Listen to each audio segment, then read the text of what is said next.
You have received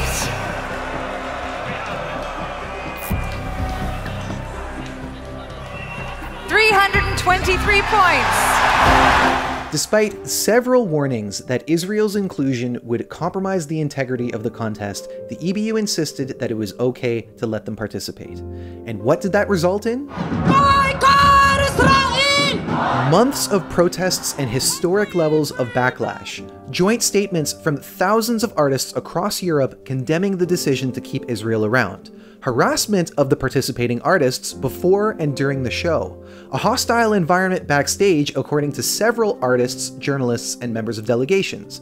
And finally, politically motivated voting. Say what you will about years in the past and how Eurovision's voting is often politically motivated, but if there is ever a year where it was so blatantly obvious, it was this one. Now, before we get into the details of this, I want to stress that that's not exclusive to the people who voted for Israel. It also applies to other votes as well. When it was believed that the Israeli entry had an enormous lead in the Italian televote after semifinal 2, there were counter-campaigns encouraging people to vote for countries like Ukraine, Croatia, and our winner, Switzerland. Simply by being a counter-vote, those were also politically motivated as well. However, only one of these 4 countries was backed by a state-sponsored campaign.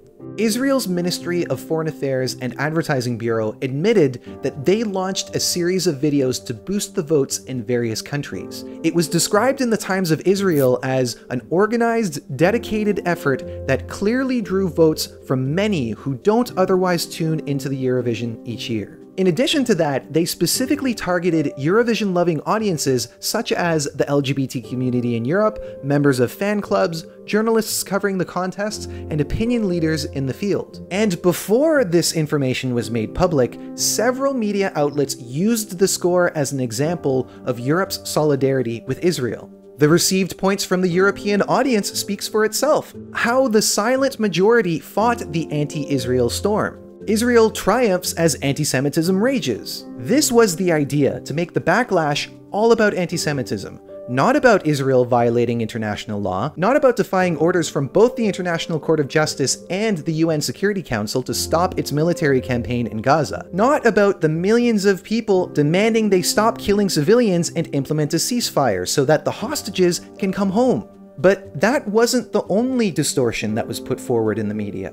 The Jerusalem Post falsely associated Bambi Thug's criticism of the EBU as a response to Ireland losing to Israel. Protests in Malmö were labeled as anti-Israel violence, despite most international media describing them as peaceful, and Malmö's police confirming that no arrests were made. I was at those protests. I talked to a lot of the people there, and I saw how much of it unfolded. To describe them as anything but peaceful is a fabrication. BBC News published claims by the Israeli delegation that it was them who were the victims backstage, while their delegation maintained a dignified and respectful approach, striving to foster unity around music while adhering to the competition's rules, unlike some other delegations. They didn't provide any examples, but of course the article later mentions Marina Sati's yawning and Joost Klein's interjection during the semifinal 2 press conference. There was only a brief mention of the complaints raised by other artists about Israel's delegation recording them without their consent. But to bring it back to the astroturfing campaign, it is worth asking, is it against the rules? No.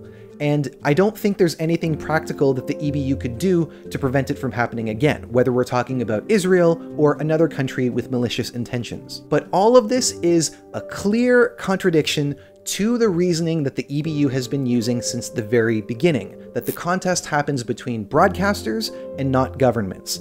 It was clearly important for Israel's government to secure a good result so that they could push forward this idea that Europe supports their cause. They were probably hoping that all the money that they poured into this was going to result in something record-breaking like Ukraine got in 2022. That didn't happen, and they didn't even win the televote, but it didn't need to. They still were able to push forward this idea. It was propaganda, and the EBU allowed it to happen.